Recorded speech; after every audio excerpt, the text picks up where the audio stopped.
This morning, but praise the Lord. How many are enjoying our September so far? Man, isn't it gorgeous? Have we had any rain? Very little, right? Someone told me last night that September's kind of a bipolar month. It could be either way. You know, tons of rain or you get sunshine, but to have 80 degrees in September, we're blessed, and it looks like a continuation of that through the week, and we're glad Stan is here. Did you enjoy the seminar last night for those that came?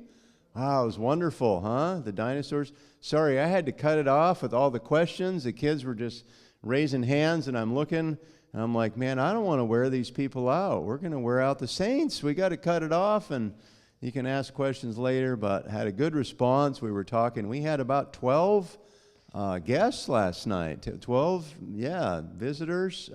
Besides our church, about 50 people, and 12 of those from the community. So got to talk to some of them, and they really enjoyed it. Some of them want to go on the dinosaur dig, Dan. I'm glad, Stan, you brought that up. So we might maybe have to talk about that a little more tonight, but when we went to Gillette, our church group here, we went on the dinosaur dig, and so we had, how many of us, Shauna, or Pat, 20 or about four or five families. Pardon? Those trips were sold out. Yeah, so we really enjoyed it, digging. It's too bad they didn't let you keep. We were disappointed they wouldn't let you keep anything. We're like, finders keepers, right? I mean, but we got to meet the owner's son of the ranch, and he told us a story about how that became kind of connected with Southwestern, with Dr. Art Chadwick, and Art Chadwick was there. He was out parking cars.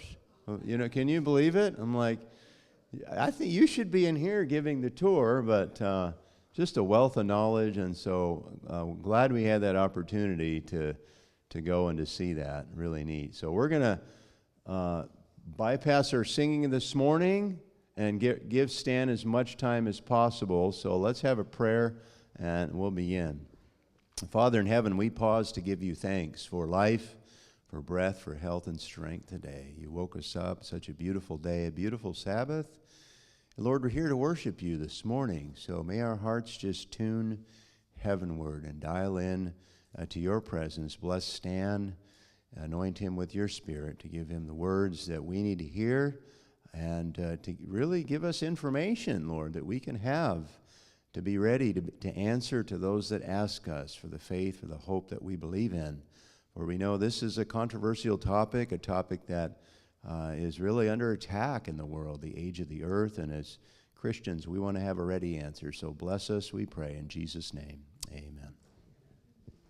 All right, here we go. Good morning. So that cat reminded me of a few years ago when we were in Nampa, and we went on a mission trip. I should say I and some others went on a mission trip, came back and found out that we had adopted a cat. And the cat had come to church, walked in, and apparently Cindy and the kids said, oh, we got to take her home. So anyway, I came back and we had a larger family. But anyway, it was good. It was an Adventist cat. It came to church and it was obviously evangelized. And so, yeah, anyway. Okay, well, what we're going to do this morning is talk a little bit about the age of the earth. And if you're honest with your evolutionist friends, this is something they feel that we're weak on, and we are, frankly. We don't have all the answers, but we got some, more than some people know. And so we're going to talk about it, and I'm afraid I'm going to have to talk a little science with you today. I hope you're awake enough that things are working between left ear, right ear, and so on. And let's see if we can handle some of this today. So, all right, here we go.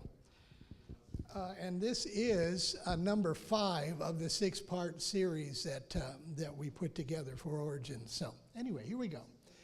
Origin of the Earth. So here's the first science statement. It's going to put you to sleep, but hang in there a little bit. Okay, here we go. The most widely used mutation rate. Mutations is where it's at, incidentally. Evolution feels it's all about mutations. Broken transfers of DNA from parents to child, and that they feel is the standard accepted now theory as to what makes new critters. Okay, but when you study mutation rates of mitochondrial DNA, you're talking about ladies. Okay, the most widely used mutation rate for non-coding human mitochondrial DNA, are you with me? Okay, relies on estimates of the date when humans and chimpanzees shared a common ancestor taken to be 5 million years ago. But a few studies have begun to suggest that the actual rates are much faster.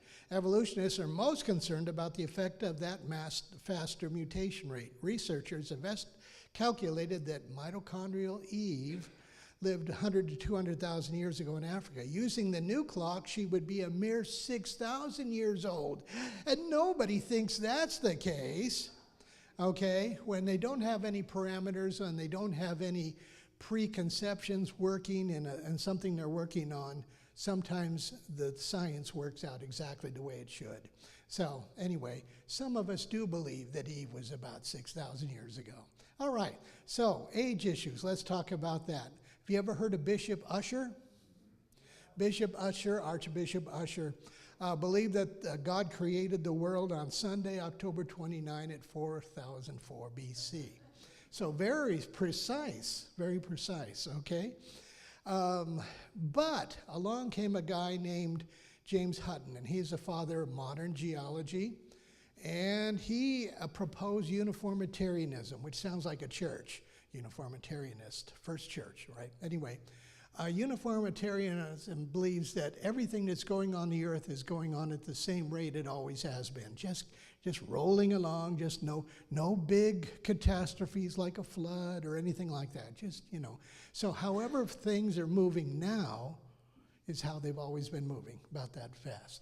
So that's the idea, uniformitarianism. So not a flood, and that was definitely I don't believe in the flood statement back in those days, 1700s. And then came this guy who really kind of wrote the book that everybody believed in, including Charles Darwin. He wrote Principles of Geology, and imagine that the world could be 1, maybe 2 million years old, okay? That was a lot compared to 6,000 years prior. Then you had a guy named Baron Kelvin Thomson, studied heat loss. He figured that if the world is losing heat and all the things going on, then the world can only be 20 to 40 million years old. Then you had a guy who worked on nuclear physics, and he said, no, radioactivity, no, that'll prolong the Earth. The Earth is even older than that. What's the current acceptable rate of the age of the Earth? Anybody take a shot? This is the standard view, 4.55 billion years. That's the standard age now, as they think. Now, let's talk about that a little bit. What is the Bible for evolutionists? It's not Darwin's book. It is the geologic column, the rock layers, because in that you have the inerrant record of the Earth's history, which I agree on, but how you interpret it is everything. Okay, so this is the standard view. This is not what I believe. Every once in a while I have somebody say, you really do believe the Earth? No, listen carefully. All right, so on the tiny thin column to the right, you see Cenozoic, Mesozoic, Paleozoic. That's the ages, the eras based on life, early life, middle life, recent life. Then you have these periods that breaks those areas even into more areas. And the blue area is where the dinosaurs are, right? And then below that is others. Now we have fossil records, and this is what it shows. Let me get up here a little bit, since my eyesight isn't what it used to be. Anybody have that problem? Okay, so right here, life appears in the fossil record, right in the Cambrian, Precambrian. They think 570 million years ago. We think that's the beginning of the flood. That's why we have fossils suddenly showing up there. So you have other things as well here. Let's keep going. You've got some, they admit there were big extinction events. We think it's all one big extinction event. But how old can you tell a rock is? I mean, wouldn't it be nice if rocks were age stamped? You know what I mean? Anybody know where that is? Yes, that's Pilgrim Rock, okay, over in Massachusetts. And it used to be bigger, but souvenir hunters have chipped away at it anyway. So we don't have stamps on rocks. So how can you tell? First of all, class, Can you remember what 3 kinds of rocks we have? What's that? They're showing up. Okay, I don't have a extra button to push on that. Okay, thank you, Cindy. We have sedimentary rock, which is made up of sediments. We have metamorphic rock, which is rock that's been cooked into something else. And then we have datable igneous rocks. Think of igneous rocks as rocks that were ignited before they were hot and then they cooled. And the only one that you can date is an igneous rock because it was at one time liquid, then it became solid, like lava becomes basalt when it becomes solid. When it becomes solid, it has a tendency to start the clock for the way you date things. Now here we're going into science, okay? So there's assumptions of radiometric dating. Number one, that there's decay in rocks. Anybody aware of decay? In your life or mine or anybody else's, anybody noticing decay is kind of operating? Okay, decay is operating in rocks as well. And those rates of change or decay are assumed to be constant. That's huge. Initial ratios are known, in other words, what you start off with before the clock starts turning. And then rock samples have been isolated. Nothing has come in or gone out of that rock sample. Now, I've got some radiometric things to show you. Radiometric means measuring radioactivity or radio waves. Are you ready for this? I am the only pastor that I know in the world that actually can buy a Geiger counter and write it off on their income tax. Okay, so here it is. This is an old 1960s. You remember Russians? Do you remember the Cold War? Remember, we were afraid of the Russians that were going to bomb us. I grew up in Los Angeles. We had public school. We had a what do you call it? A practice. What is it? A drill. You know? Okay. And the Russians were coming. If they dropped an atomic bomb, quick, there goes the siren. Get under the desk because you'll be safe in the case of an atomic bomb blast if you get under the desk. But anyway, that's what we used to practice. So here we go. Look at this. Let's see if it works. Okay, so that's a uranium ore. Okay, uranium ore. I'm safe. I've had my kids. So anyway, so that's uranium ore. This is pure uranium. Okay, it's about an ounce of pure uranium. And some of you may be aware of the radium girls. Have you ever heard of that? That's the girls that used to paint on clock watches. It was radium salts. They would paint on there so the thing would light up in the dark. Have you ever heard that story? And then because they were using tips of brushes that they would dip in water, and then they, like this, and then they touch the radium and paint it on these things, and they got cancer in their mouths, and many of them died. These were young ladies. So that's radium salt. That's what they were using. So it's interesting, huh? Oh, here's some, what is this? Kind of fun stuff, isn't it?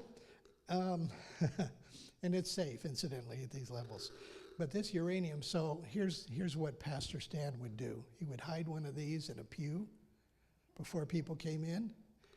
And then I would take the Geiger counter and I'd walk around and say, this is a sin detector.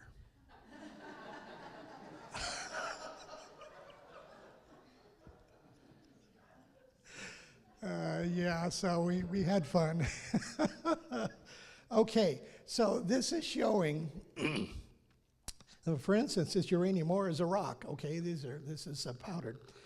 And so this is falling apart. This is decaying. And what this is picking up are the particles that are shooting off of this decaying rock. So that's what we're talking about. This is way more advanced than the things that they typically measure. But anyway, so that gives you an idea. The rocks are active and they are decaying. So let me tell you, and this is where we're getting into science. I'm sorry to wait, maybe we'll get things going. So let's start off with, remember this is an igneous rock. When it becomes solid, then the clock starts because whatever could have gotten out while it was liquid is out. Now it starts with a clean, fresh slate while it becomes solid because the other things can't get out. They are still in the rock. So we're starting off with what we call mother or parent material, and it decays into daughter material. Do you follow what I mean? So in other words, this starts off 100%, but as time goes, it's going to lose half of it. And how long it takes for it to lose half is called a... Very good. Okay, a half-life. So that's what's going on. And then another same period of time is going to lose half of the next part on down. That's typically it. So if you know what you're looking at, let's say uranium, all right, you know how fast it decays, and you find out that you've got 50% uranium and 50% of, let's say, lead, then you know how old supposedly the rock is. And so that's how they come up with millions of years. I'm going to talk about carbon dating here in just a minute. Let's see. Okay, so you get it. Now let's talk about carbon-14 dating, because people think carbon-14 dating gives you millions of years. It doesn't. It gives you thousands of years. The reason being, it's something that you date stuff that was alive once. So that's organic material, not uranium or anything. Let me turn this off. Okay, so carbon-14 dating is used for organic materials. It measures the ratio of normal carbon-12 to heavy carbon-14, which has a half-life of 5,700 years, which means you start off with this much, and in 5,700 years, then you only have half as much, and then half and half and half. And so actually, by the time you get to roughly 50,000 years, you really don't have enough carbon-14 to be very accurate in your dating. And that's why they don't use it past about 50,000 years. You with me? Roughly, okay? All right, so, but it usually gives dates that are older than Bible dates, like in the Old Testament and so forth, and Babylon and all those in Egypt and stuff, and it will give dates a little older, and so it does impact our question. So where does carbon-14 come from? Now the next slide took me a whole day to do, all right, and I'd appreciate it if you showed me a little appreciation for that effort, okay, when I show it. So hold the applause until the appropriate time. Okay, here we go. So you got a neutron coming from outer space, and it smacks a nitrogen atom up in the atmosphere, and boom, knocks a piece off, and it becomes carbon-14. All right, carbon-14 joins with oxygen and becomes carbon dioxide, but with a heavy carbon, and that goes into our plants, and our plants get nibbled on by a cute little fuzzy thing like a mouse, and gets carbon-14 into their bodies. The only way they can do that is by eating stuff that has carbon-14. And then the carbon-14, and because the critter, stops eating, and because it doesn't take any more carbon-14 in, that's when it dies. Okay, and so then you measure, and over time, then the rest of the carbon-14 becomes nitrogen-14 again. So anyway, did you follow that? Okay, so however much thank you very much. However carbon-14 is, how much carbon-14 is in the organic materials tells you how long ago it died. Okay, it stopped getting carbon-14. The only way you can get carbon-14 is the way I just showed you. Up in the atmosphere, boom. Now that's generally been considered roughly in and out, roughly stable. Roughly how much you get in is how much goes out, and so it's always should be stabilized. And that's critical if that's not true. If the atmosphere changed, forget it. The clock is wrong. So if there's any way of getting carbon-14 or any carbon, extra carbon into the atmosphere, forget it. And guess what throws a lot of carbon into the atmosphere? Volcanoes do. Volcanoes throw lots of carbon into the atmosphere. And because of that, that's going to give false dates. If you have any event that had a lot of volcanoes, you're going to get false dates. Now, we think the flood had lots of volcanic activity, lots, in fact, off the scale. And so, frankly, we think that the carbon-14 is not accurate, especially the further back you go. Now, if you go well past the flood, and you get to, I don't know, I'm just going to throw a number out. Let's say 1000 BC or something. I think that roughly by that time the atmosphere has stabilized after the flood, and probably the dates are decent. Okay, some of these later dates are probably pretty good. But the earlier ones, with all that extra atmosphere carbon, is probably wrong, if that helps. Now this is what a lab has said, Carbon-14 Lab. This is their thing. They said this: the troubles of the radiocarbon dating method are undeniably deep and serious. You never hear this on PBS or anything. It should be no surprise then that fully half of the dates are rejected. Huh? The wonder is surely that the remaining half come to be accepted. There are gross discrepancies, the chronology is uneven and relative, and the accepted dates are actually selected dates. And they sound like they've had a bad day when they're writing this out. But anyway, these are people that actually work in that field, so they're surprised. And here's the thing.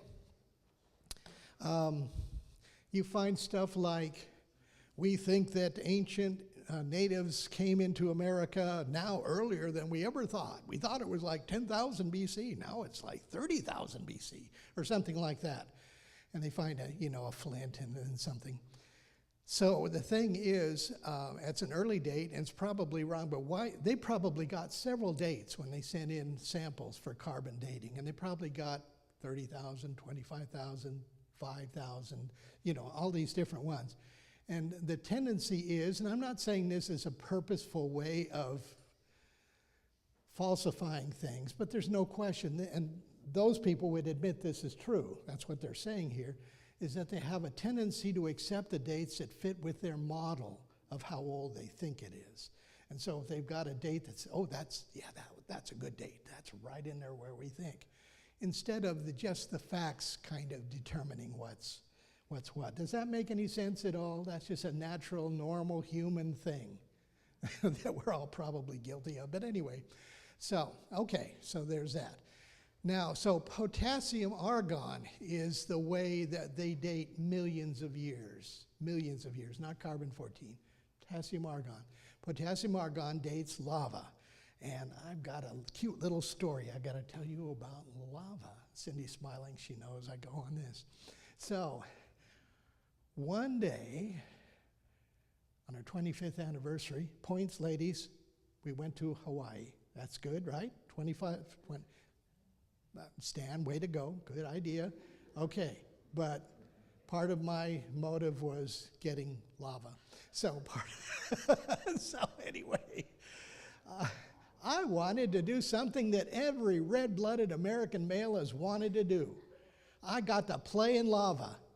Is that right, guys? Cool? Cool? That's cool. So here's what I did. We went to the Big Island, and at the time they were in the middle of a 50-year-long eruption that just kept flowing and flowing and flowing. So I wanted to go see it up close.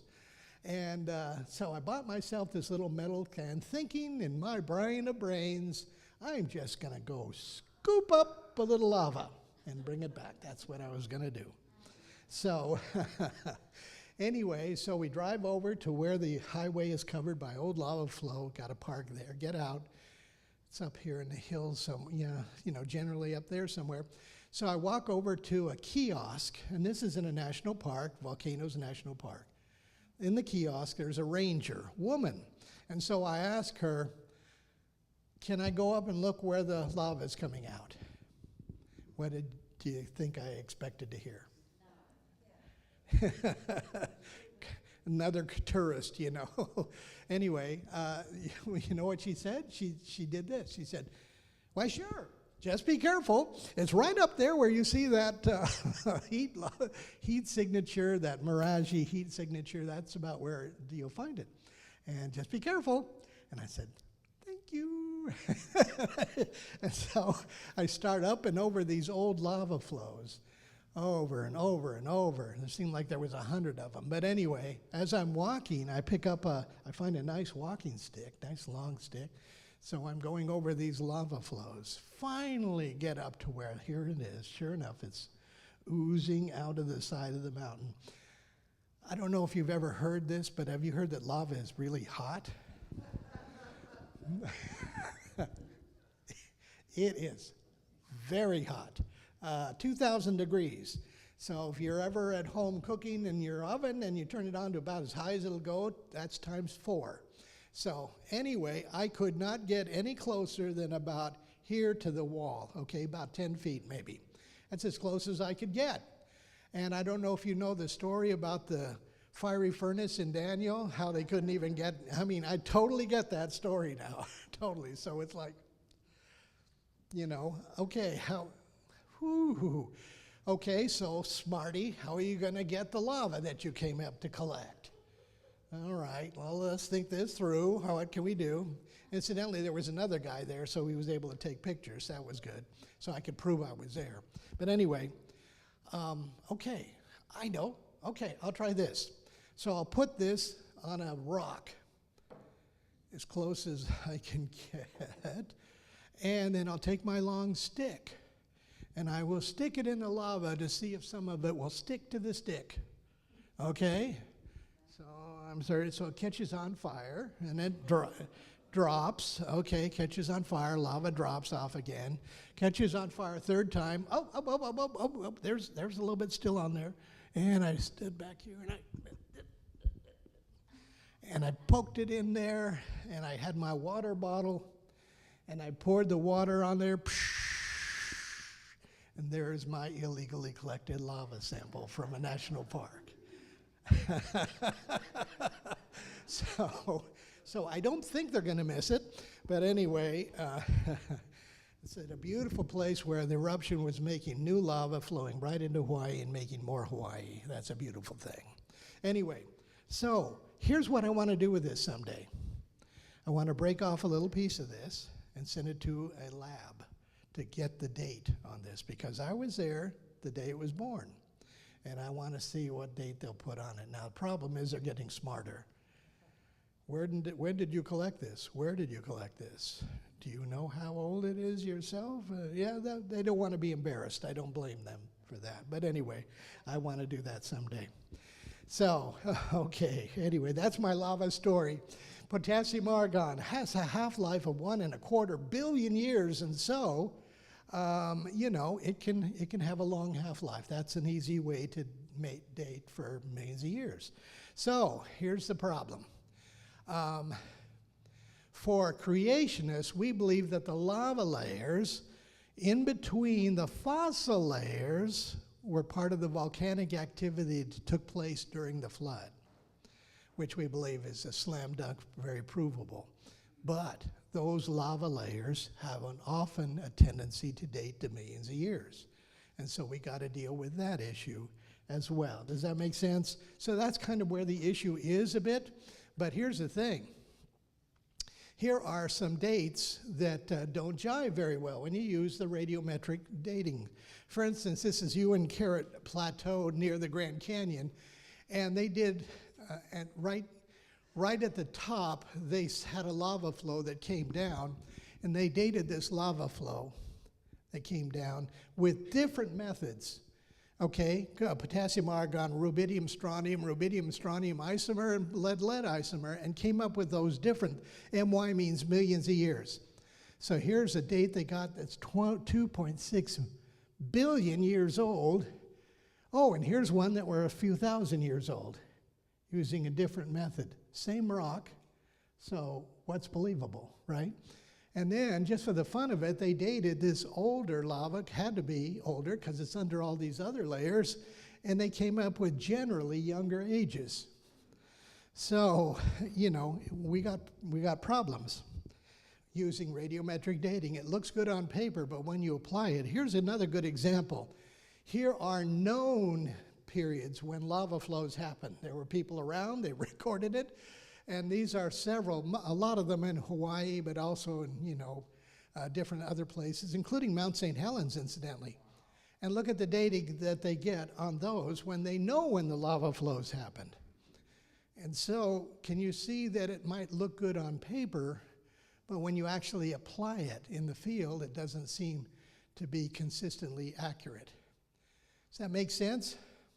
So we don't need to worry too much about this stuff. Okay, let's keep going. So we have other issues for dating, like living fossils. You ever heard of the coelacanth? The coelacanth was that famous old fish that, for instance, they had one on display in the British Museum in the 1930s, and they were all excited to talk about it because here is a coelacanth fossil from 400 million years old. And right there, these fins sure look like they're on the way to becoming legs. Just give them a few million years, and boy, that thing's going to crawl out on the ground, and there is the ancestor, kind of. And so they were publishing this in the British Museum, and then you know what happened? They found a live one down in South Africa. And so a woman who was also a scientist, she heard about this fish being caught down at the pier, and so she ran down there, and she didn't get there in time for them to save the inner parts. They had cleaned the fish already. But anyway, they had the outside, and she looked and said, "This is a coelacanth." This is a coelacanth. And it had the fins and everything, and it's it. And they found now lots of them. They know where to look for them, and they are alive and well. Thank you. And you know what?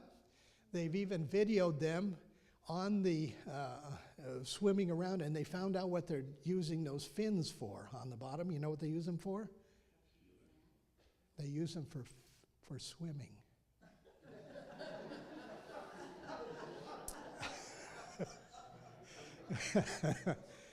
It's not walking on, not bouncing around on the ground.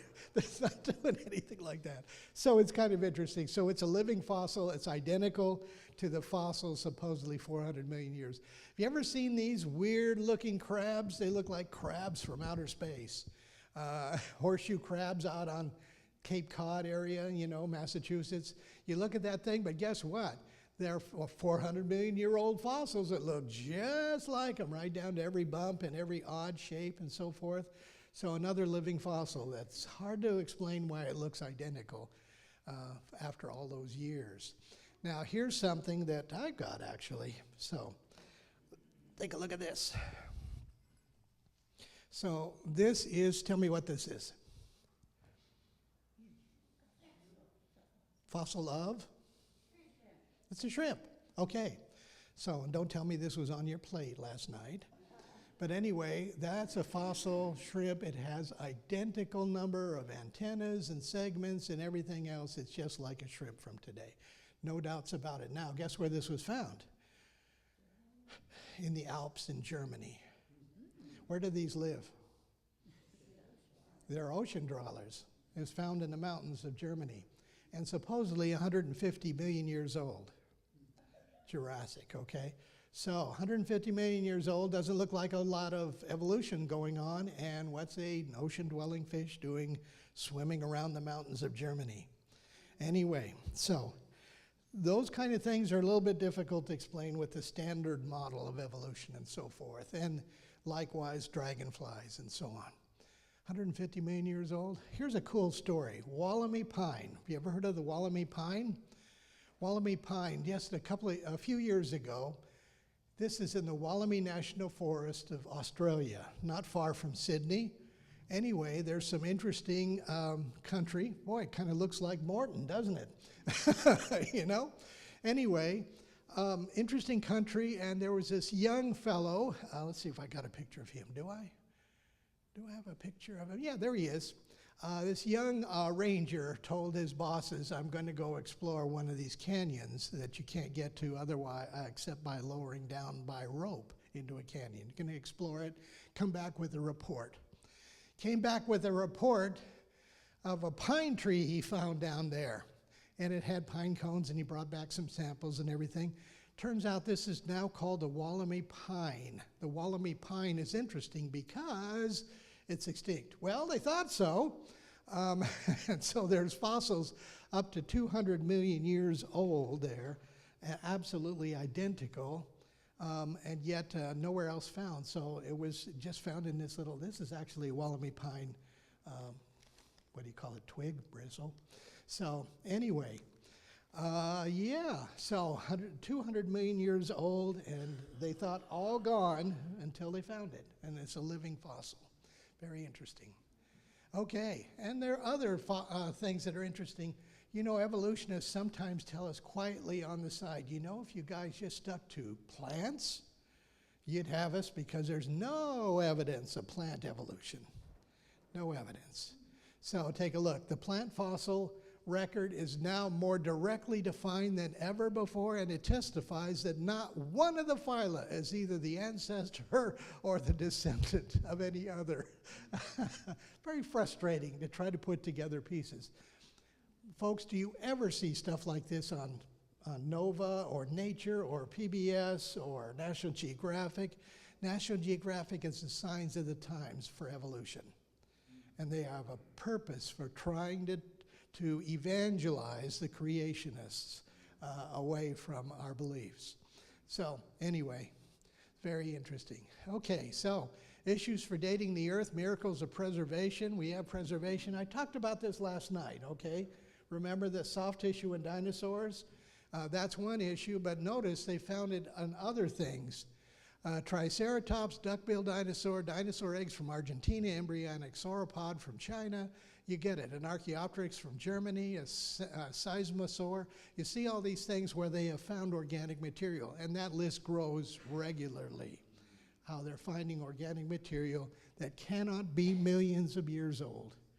Cannot be. Has to be thousands of years. All right. So, natural gas pipe. Check this out.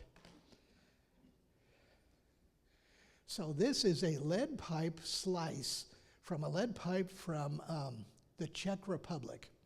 Now, this is at a place where they have a heavy mineral bath for a mineral source for people coming from all over Europe to get these minerals in their fountains and so on. They think is, you know, good for them or something. But you see how heavy.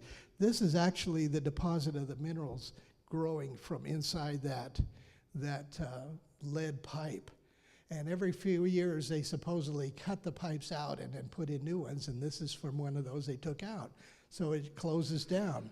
Point is, this stuff is identical chemically to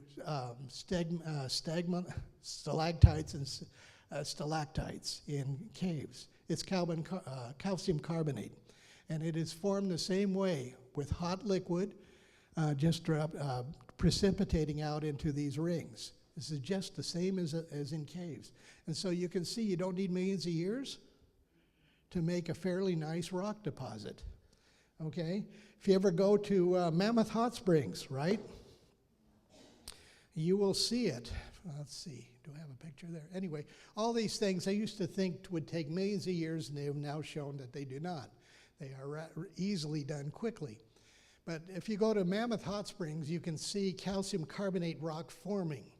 That's the same stuff that's in caves, okay? Same identical stuff in caves. I've got, I can show you tonight over there, but I've got actually a stalactite slice, and you can take a look at the rings in it.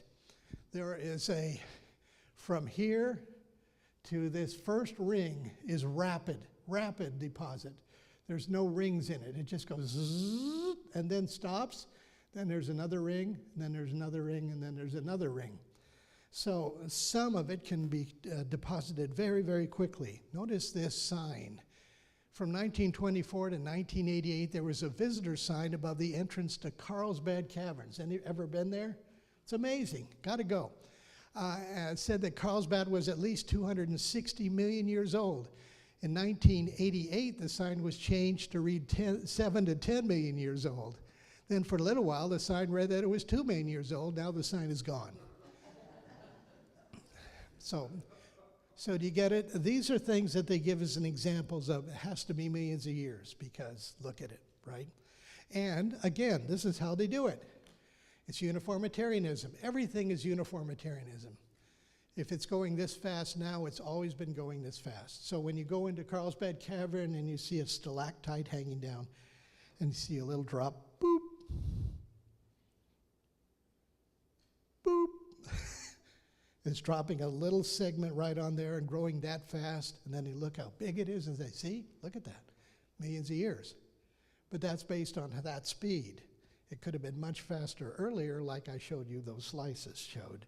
Okay, uniformitarianism. If you really do believe that, then let's go with a lot of different things. How about the lack of salt and sediment in oceans? The magnetic field, if you wind it back 1 million years at the speed it's slowing down, then it would have cooked the earth and killed everything on it a few million years ago. Agriculture, too few human remains. You can see some of those. The distance of the moon from the earth, the moon is pulling back. Okay, wind it back this way, and you should have been a few million years ago just about touch it. So stuff like that. I'm overstating it, but those are the things. Okay, let's see. So how did he come up with such a precise age? Because the book of beginnings in the Bible, Genesis, was very, very interested in chronology. How's our time doing? I've got 7 minutes. Okay. The earth was without form and void. I love this statement because in Hebrew, it's this, and the earth was tohu and bohu. I just love that. Sounds so cool.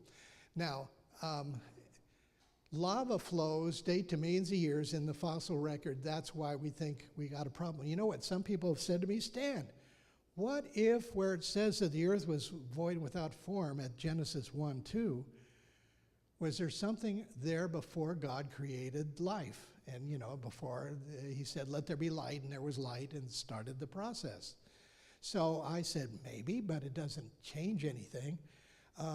Okay.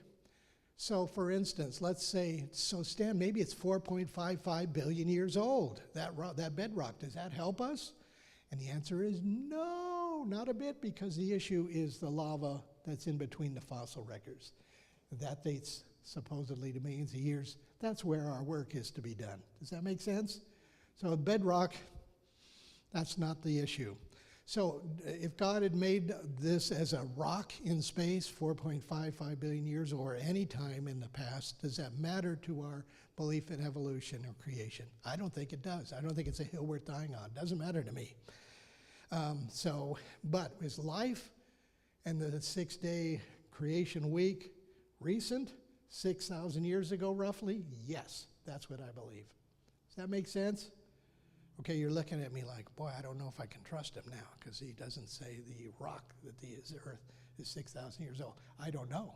I think it could be, and I don't think it has to be. So it doesn't matter to me, quite frankly. I have other hills worth dying on, and that's not one. All right, so tohu and bohu. And in the first part, and tohu means unformed, not formed, and then not filled. So empty, void, you get it. Okay, so the first 3 days, God creates forms, all right? And then he fills them. And so there is a natural order of things. And then ends with Sabbath, of course.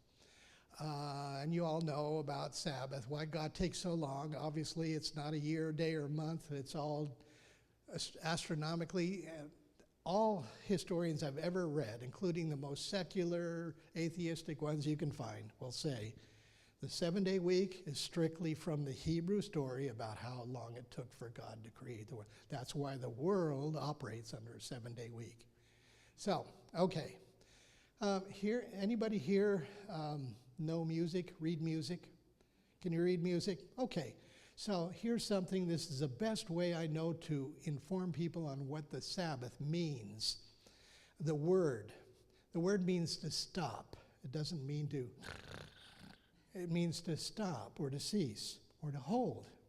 So whenever you're reading music, you know about those little symbols that say hold for a beat or whatever the beat is, right? So that's exactly what the word Sabbath means. It means work, work, work, work, work, work, hold, work, work, work, work, work.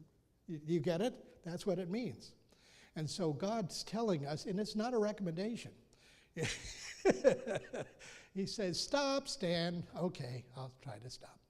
So Sabbath was made as a weekly memorial creation. But here's the thing that I'm going to talk about. I'm going to close with this idea. All right, and that is what's going on in nature. What is this? For the creation was subjected to futility, not willingly, but because of him who subjected it in hope. Okay, it's temporary.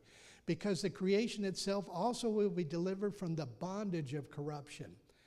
So nature is feeling a bondage. It's locked in. It can't get out of it. And what is the corruption? It's decaying. It's decaying. That's what corruption means. It's falling apart. It's going to room temperature.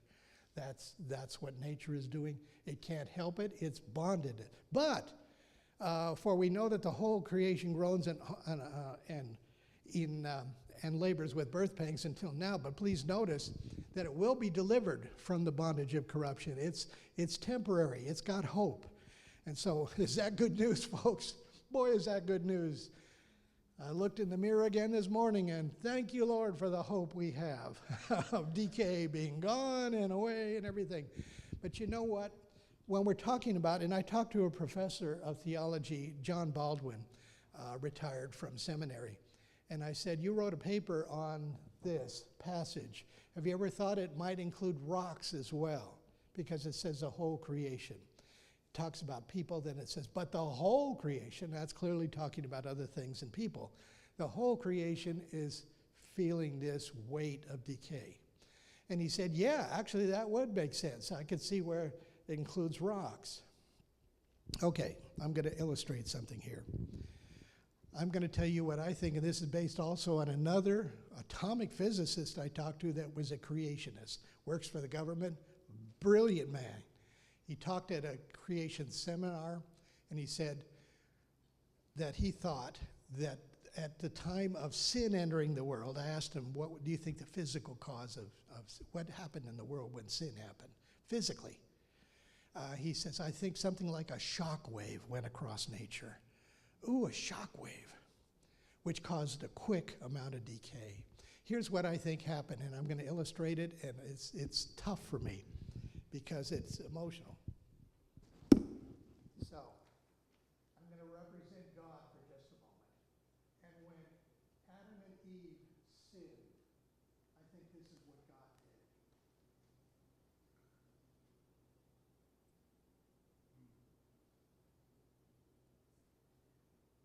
He stepped away from us, stepped away from the world. Not completely, but stepped back. And as he did, I think nature began to die. Slowly, but consistently become falling apart. That's what Jesus felt on the cross when the Father took a step back when he represented sin. And he felt it. He felt it immediately. God, where did you go? Where did you go? You've left me alone. And that's what he did for us, ladies and gentlemen. That's what he did. Amen. And it's all part of fixing what is decaying and the groaning and everything that we're all going through. Since Romans 8 and all of that. Praise God. He is going to fix it. Let's pray. Heavenly Father, thank you so much that we know that nature is feeling the bondage of corruption, but we're so grateful that it says there's hope. That your plan was to restore everything back to what it was before decay came. Heavenly Father, may we understand the things of creation. May we share with others the good news that all this sadness, all of this craziness in this world is all temporary. And you're going to make it right. Thank you, Lord. We can't wait for that day to come. In Jesus' name, amen. All right. Thank you so much. Do you take questions?